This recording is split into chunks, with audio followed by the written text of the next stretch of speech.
What instantly ruins a movie slash series for you? When the plot is based on misunderstandings. God, I hate that. What the hell's going on? I can't explain. 1 hour long car ride in total silence later. Damn it, explain it to me, Mary Sue. I can't, there's no time. On top of this, I hate when travel is a free action that just happens between scenes. It's just so hectic and nonsensical when characters are hopping between locations that should be hours apart, yet distance has no effect on the plot. 30-something high school students. To hitch onto this, I'm not a fan of the constant hypersexualization of teenagers. 99% of teen dramas could be set in a university, but for some reason Hollywood, or whoever, insists that we watch 25, 30-year-olds pretend to be 16. See, I was 100% fine with the sexy teen trope as an actual teen, but now, as a grown adult, yeah, there is no logical reason not to just plop the actors into a university setting or something similar. The whole underage aspect just creeps me out.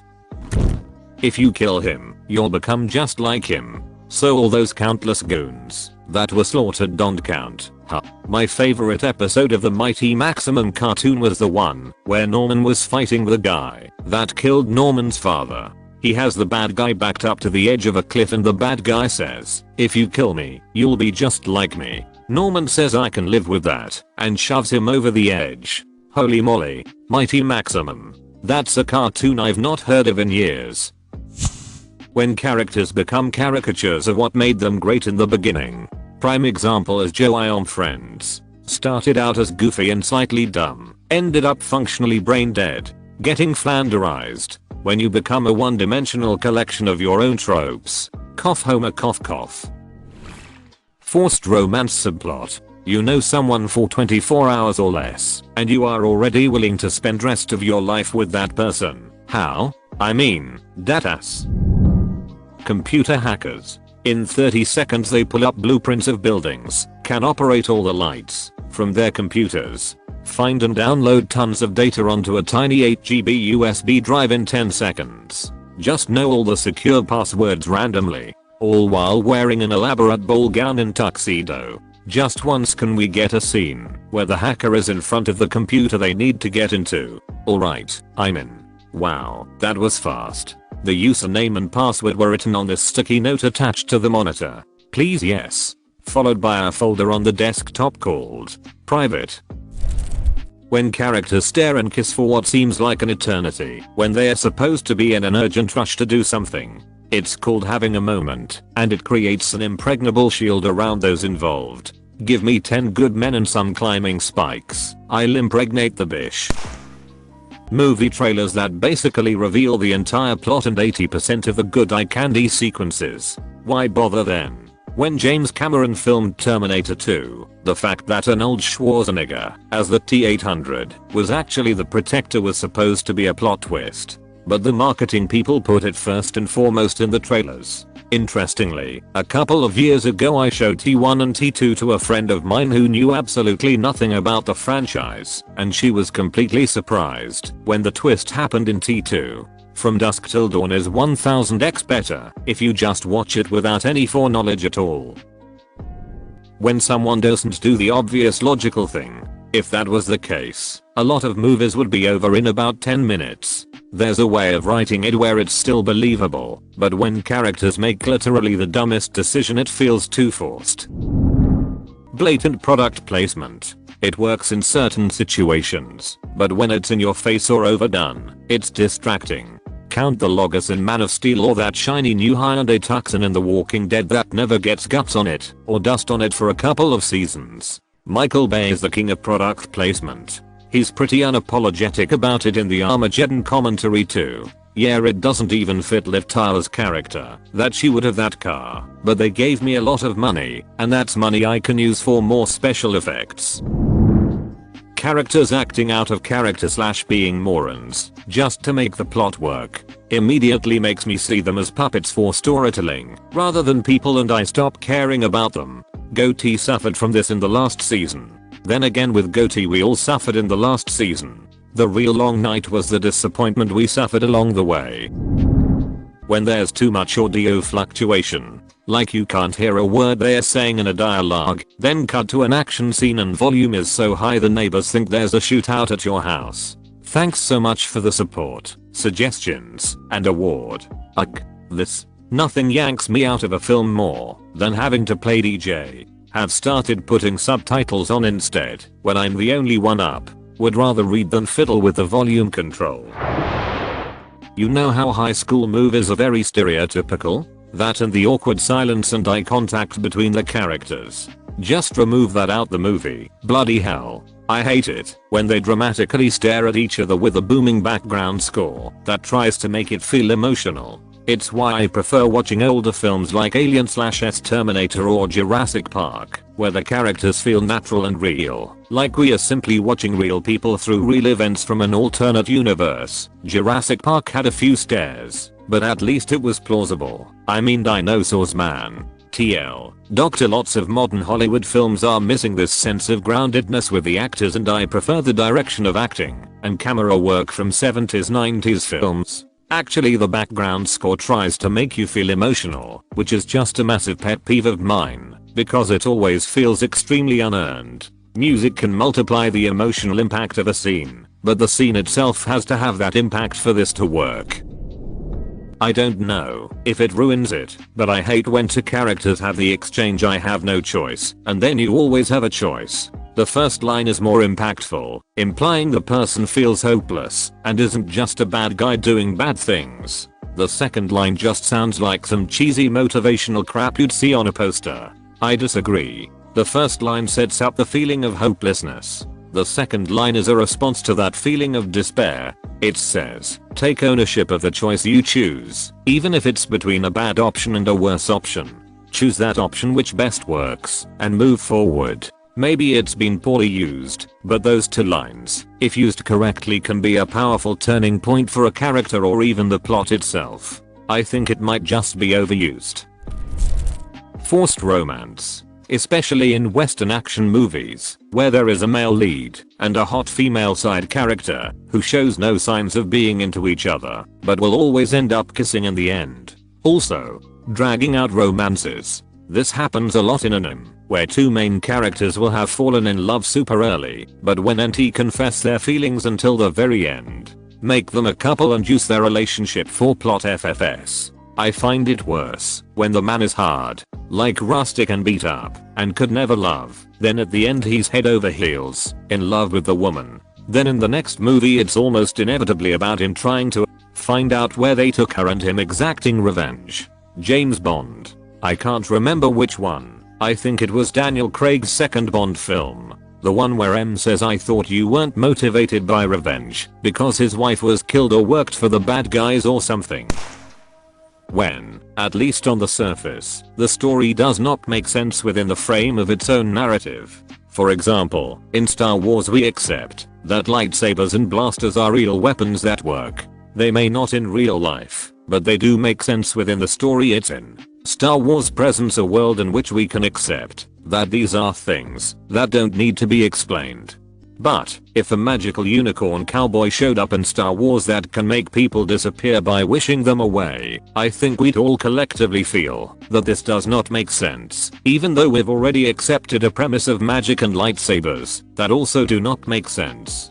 Difference being that one fits into the premise and the logic of the world. What I take issue with is therefore when a story has elements that do not make sense even when accounting for the world it is set in. Or at least, they don't bother explaining them. If you create a fantasy world where 99% of things adhere to viral laws of physics and logic, then you cannot deviate too far from that. An example of this would be sci-fi fantasy stories where humanity has devolved into a medieval society and are using projectile weapons again and have become primitive. Yet, somehow, space travel still exists, and these primitive medieval human cultures are operating spaceships while fighting with crossbows, ballistas, and spears. I feel that this is such a huge problem that a story like that needs to address it. I don't feel that this is something you can explain away with suspension of disbelief. Yeah, I also hate when you're complaining about something illogical happening in, for example, a fantasy show or movie, and people are like, why are you real logicf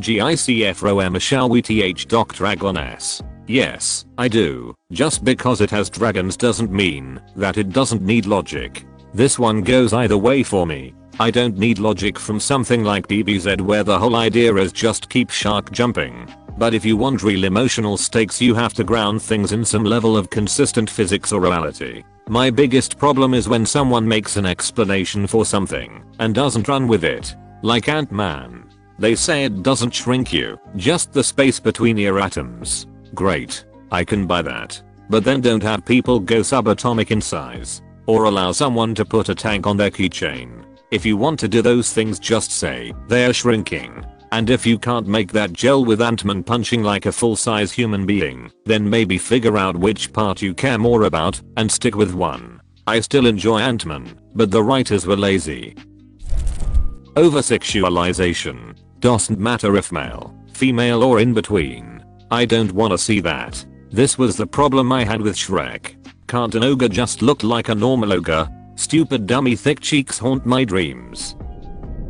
Disney remakes. DuckTales 2017 is better than the original, so they can be good. The new DuckTales is indeed very good, but the original was groundbreaking at the time. The level of animation used at the time was unheard of for a TV show. The newer version, using standard flash animation style that everyone uses, remains soulless in that regard. The theme song is also a downgrade. Tennant is a solid replacement for Scrooge, but still no Alan Young. Some of the more notable secondary roles are a step down too. Launchpad, Doofus, Gyro, Magica and the Beagles. Where the new show has improved to storytelling, bringing Wondella and modernizing it a bit. Filling out the world with various bird species vs all ducks gives the show a bigger world feel. Huey and Lowie having distinct voices and personalities is huge. Webby being more independent and playing more of a role than Kid Sister is huge, and Kate McCuxey is perfectly cast. Likewise, Glomgold is far more interesting / unique now, whereas in the original he was just a second-rate evil version of Scrooge. Glomtails is ingenious and hilarious, and I always look forward to the next one. Lastly, props to the new show for not sticking with Bubba. His character in the original was jump the shark material and the show never recovered once he was introduced. Action sequences filmed in Shakikum. I'm looking at you, Paul Greengrass, or at least I would be if the picture would stabilize for just a second. That crap just makes me dizzy. Netflix series that just have a pure social justice episode out of nowhere. Sounds like every Netflix series ever, except their original animes. Statistically, season 4, that's when the gas leaks happen. Yeah, and it makes you forget to go on and date Captain Marvel. Hate when that happens.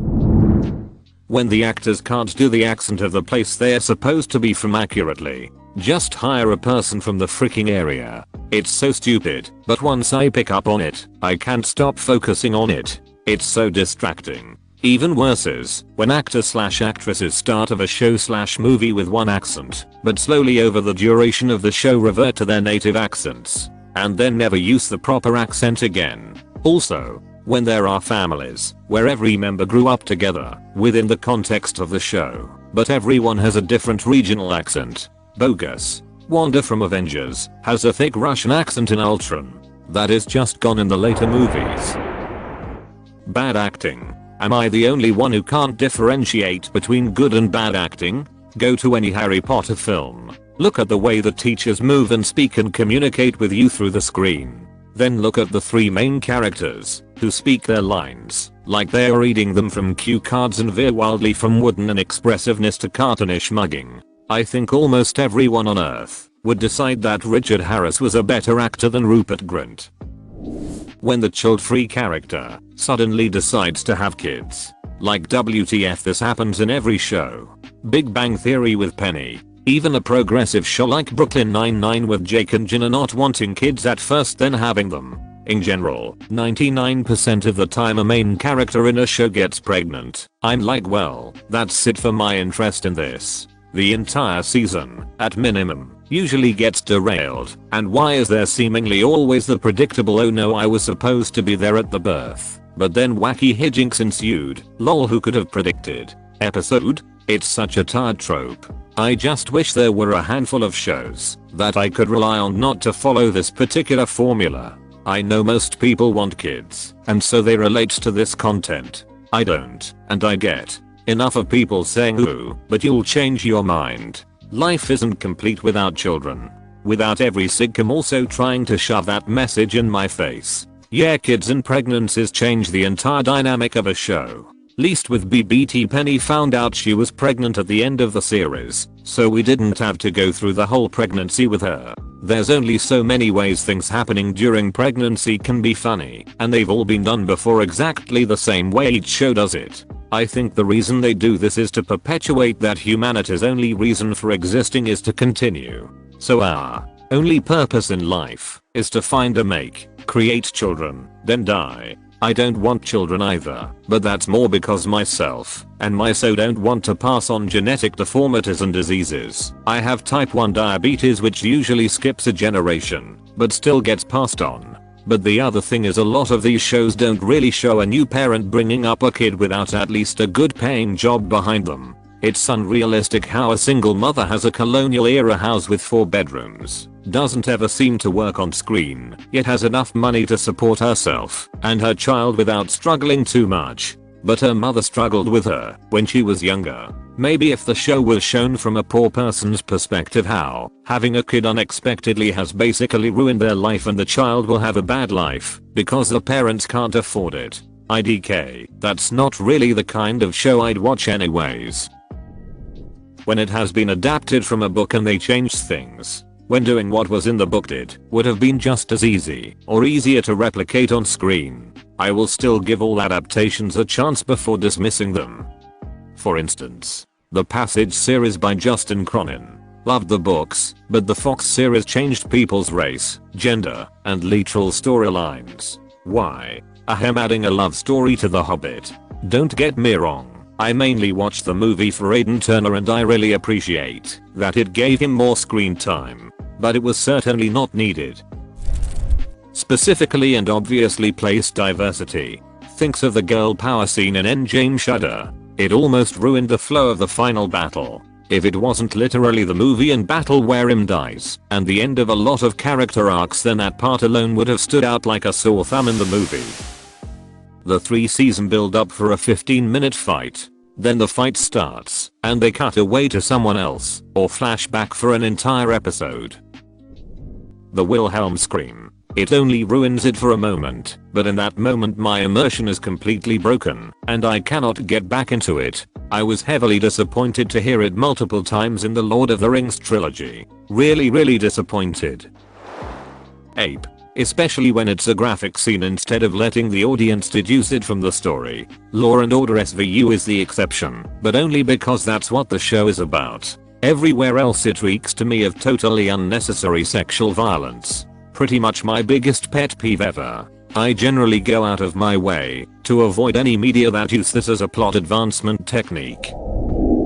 These days I'm pretty tired of the chosen one bullcrap. Give me a hero that worked his way to the top. Give me a Ref Hawkeye and Black Widow movie already, just as an example. I hope this cliche dies as well. Really fed up of prophecies. That's one of my criticisms about Naruto. Started with a hard work beats natural talent motif excellently shown in the Naruto v Neji fight, but the series ends with Naruto being the reincarnation of Ninja Jesus, inheriting super genes from his mom, has the greatest ninja in living history as his dad, and has full power of the strongest tailed beast with no drawbacks.